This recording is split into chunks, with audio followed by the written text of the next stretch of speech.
Rise and Shine with Robbo and Becci on Vision. Well, Dr. Monica joins us again on Wellness Wednesday. Good morning.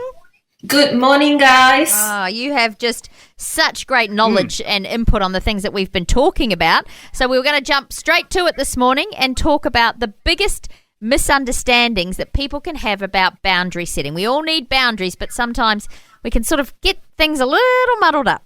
Yes, I agree.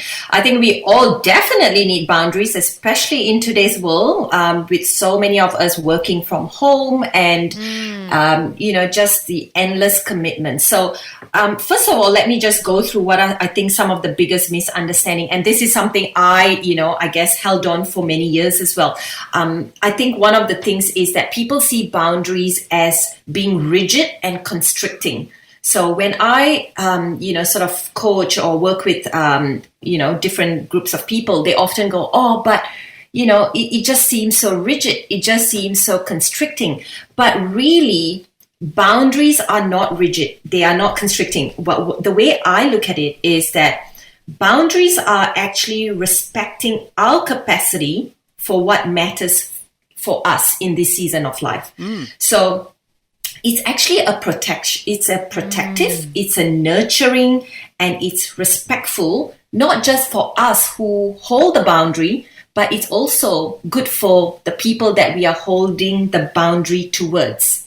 So let me explain this because it can be a little bit, unclear.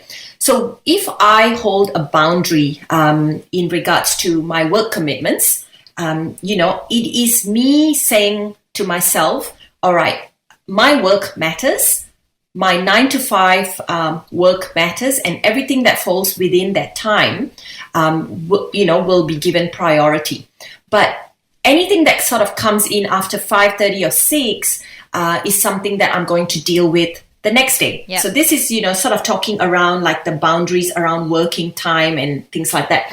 I think what's important to understand here is by you putting in those boundaries, you are giving your team members, your colleagues, etc., something to work around. Because if you keep replying to emails at 6 p.m., then you can't expect, for your team members to then,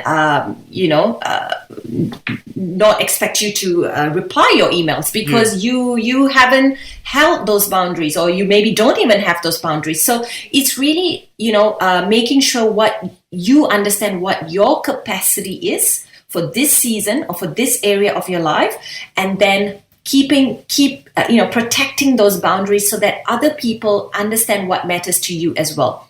So it works for both parties, for yourself, but also for the other, the other people around you. And I think boundaries are not rigid. You have to allow for some flexibility in your boundaries, because as we grow and evolve in our lives, our boundaries will evolve as well. So I think, some people just say, you know what, I can't, boundaries are too rigid, because in 3 months, I could be going through a different, season. And that's okay. We just have to shift our boundaries accordingly. And I think in this day and age, we need to have quite a few boundaries, like around our commitments, around our technology use, around our social media use. And this is an area that I tend to really talk to these tween girls around as well, because, and of course to, parents, because we have to lead by example. If we don't have boundaries around our technology use, if we are using our phones at the dinner table, we cannot expect our children to respect those boundaries themselves. And that's just the reality of life. So really, when I tell my kids that between 5 and 8, mommy's not answering emails, I'm not looking at my phone, I've had my kids pull me up for that, going, but mom, you said you're not using your phone at the dinner table. So, and I think it works both ways for me, because I have to be reminded of my boundaries, but also for the kids that are coming, that are growing up, because they need to see that boundary in action. That they can then be responsible for different commitments as they grow up as well. That's great. So That's true. Yeah. really good. I think that's a really good point that you make there about boundaries not being that sort of like a big concrete wall that's never gonna move or never gonna be shaken. So that's great. Appreciate your input on that one, and we look forward to chatting with you again, Dr. Monica. Really been loving your input on Wellness Wednesday. Thank you, guys. Thanks for taking time to listen to this audio on demand from Vision Christian Media. To find out more about us, go to vision.org.au.